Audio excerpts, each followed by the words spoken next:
Hi guys! Welcome back to my channel. Pero kung bago kayo dito sa channel ko, my name is Yuri and welcome dito sa aking channel. Pero bago tayo magsimula, make sure that you're subscribed to my channel. Just click that right button down below and i-click na rin yung notification bell para lagi kayong updated sa mga latest na ina-upload kong videos. So ayun nga guys, para sa araw na ito, ang gagawin natin ay makeup tutorial or everyday makeup tutorial for men. So kung ready na kayo para sa tutorial na yan, let's get on to the videos.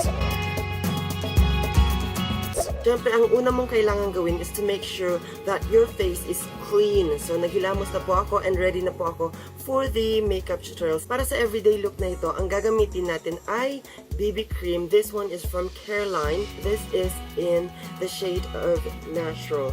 Actually, hindi ko siya shade kasi medyo fair yung skin ko. Medyo mas maputi ako kaysa dito.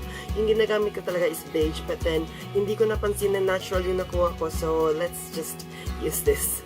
So, yun. Bubuksan na natin to. And then, kukuha lang ako ng konti at ilalagay ko dito sa aking kamay. Actually guys, kung makikita ninyo, kung bibili kayo nito, no, binili ko to sa Watsons pala.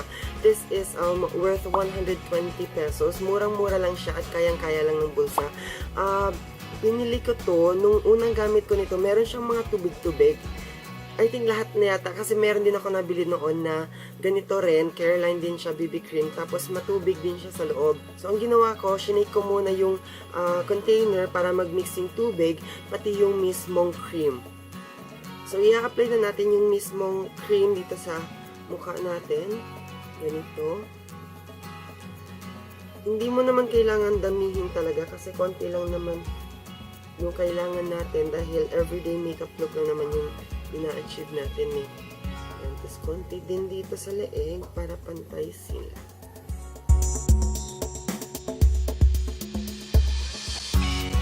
Tapos, you can just tap it using your fingers. Remember that kung itatap nyo siya, ang gagamitin nyo ay eto kasi eto yung mas less ang pressure kesa the rest of your fingers. So, eto yung gagamitin ninyo. Dati, tinatap-tap ko lang siyang ganyan hanggang sa mag-blend siya. Pero, medyo madumi kasi siya sa kamay dito sa daliri. So, ang ginagamit ko ngayon ay itong beauty blender na binili ko dati pa. Hindi ko na matandaan kung magkano to. Yan, medyo madumi na nga siya at kailangan ng hugasan. Pero yun nga, ang ginagawa ko ay tinatap-tap ko lang din siya ganyan. Pwede nyo naman siyang i-swipe kung gusto nyo. Minsan sinaswipe ko, tap, swipe, ganito.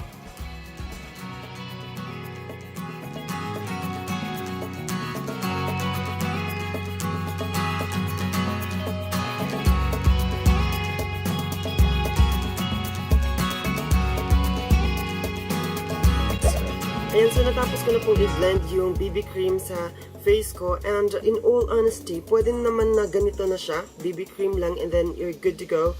Pero kung gusto mo nang mas ma-enhance pa yung mga features mo, gagamit pa tayo ng ibang products para ma-emphasize yung ilang features natin sa face. So for now, gagamit ako ng nitong lip tint, Cheek and Lip Tint from the Happy Skin Corner. Gagamitan ko lang siya ng konti sa lips ko para mabigyang buhay niya lang yung lips ko.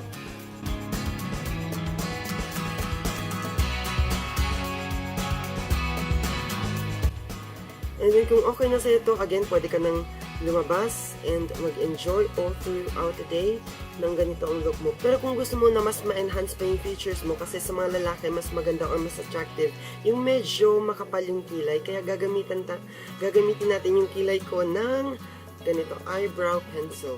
I-trace lang natin yung natural brows ko para yan, maging thicker siya and full. Kasi may mga sparse areas na kailangang takpan. Yan, dito rin.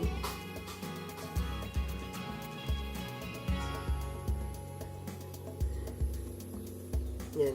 Minsan, kung may mga events ako, ginagamit ko rin to pang contour ng ilong para mas ma-emphasize na matangos yung ilong mo. Ganito. Kung napapansin ninyo, meron siyang line. Uniform. Don't worry, dahil tatakpan natin yan at i-blend natin yung line na yan para hindi siya maging harsh. So, gamit yung fingers natin, i-blend mo lang yung powder mula sa iyong eyebrow powder, eyebrow stick. Tapos, ibablend mo lang siyang ganyan para mawala yung harsh lines.